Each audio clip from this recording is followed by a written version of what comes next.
అభినందనలు, శుభాభినందనలు. ఉదయం నిద్ర లేస్తానే మీ ఊరికి వచ్చాను. మొదటి తారీఖు మొదటి కార్యక్రమం కొత్త గవర్నమెంట్ లో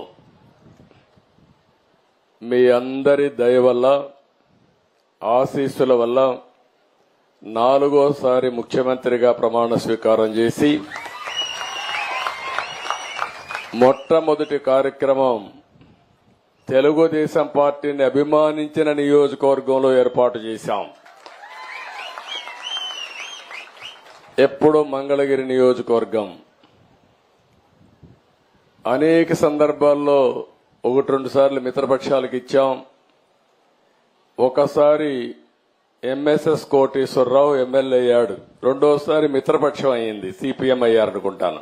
2 సార్లు తెలుగుదేశం, ఒకసారి 2 సార్లు మిత్రపక్షాలు అయ్యారనుకుంటాను. 10 ఎన్నికల్లో 4 సార్లు ఎన్నికైతే ఇటీవల కాలంలో 4-5 ఎలక్షన్లో గెలవడం లేదు. కానీ పోయిన ఎన్నికల్లో కూడా ఇక్కడ నిలబడిన మీ అభ్యర్థి లోకేష్ గారు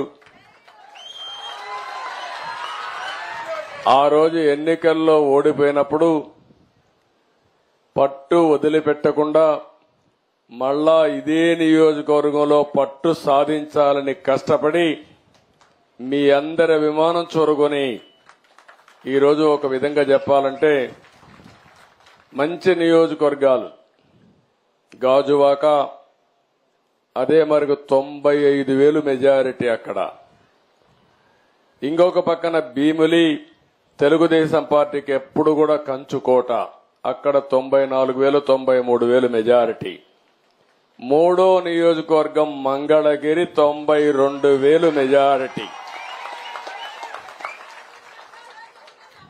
నేను ఇక్కడికి వచ్చానంటే తెలుగుదేశం పార్టీని అభిమానించిన మిమ్మల్ని గౌరవించే బాధ్యత మాకుంది.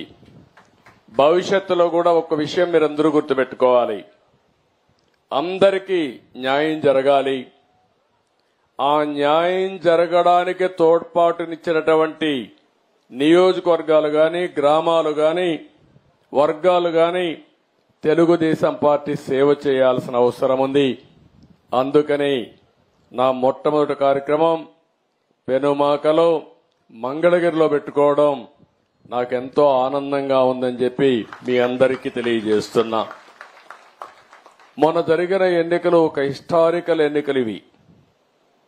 నేను 10 ఎన్నికలు చూశాను. 10 ఎన్నికల్లో ఎప్పుడూ జరగని విజయం.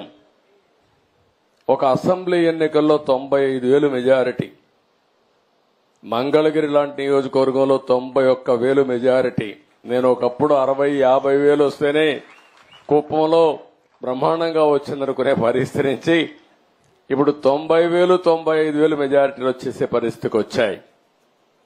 దీనికి అంతటి కారణం ఒక్కసారి మీరు ఆలోచించుకుంటే, రాజకీయ విశ్లేషణ చేస్తే 5 సంవత్సరాలు పరిపాలన ఒక పీడ కళ, రాష్ట్రాన్ని పట్టి పీడించి ఎన్ని ఇబ్బందులు కలిగించాలనో ఈ విధంగా కూర్చొని ఆనందంగా మాట్లాడుకున్న రోజు కూడా లేదు. 5 ఏళ్లు ఉందా ఎప్పుడన్నా అడుగుతున్నా. నిద్ర లేస్తే టెన్షన్, ఎప్పుడు ఎవడొస్తాడో మన ఇంటికి తెలియదు.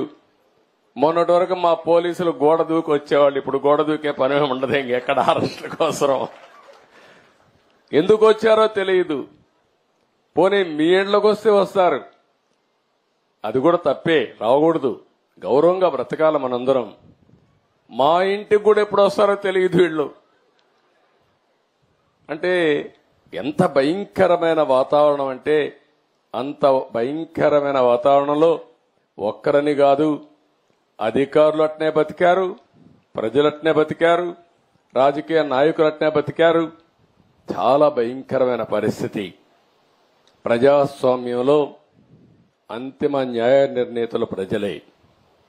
ఇప్పుడు నాకు అర్థం కావడం లేదు, మీరందరూ కూడా ఓట్లు వేశారు, బ్రహ్మాండంగా వేశారు. ఈ రోజు మిరాకిల్ జరిగిపోవాలి, రాత్రికి రాత్రి అని ఆలోచిస్తున్నారు. మీరందరూ అన్నీ అయిపోవాలనుకుంటున్నారు. నేను నిన్న మొన్న పార్టీ ఆఫీస్కి వెళ్ళాను. పార్టీ ఆఫీస్కి వెళ్తే విపరీతంగా ప్రజలు వచ్చేసే పరిస్థితికి వస్తున్నారు. 5 ఏళ్లు అణగదొక్కారు, ఫ్రస్ట్రేషన్ లో ఉన్నారు.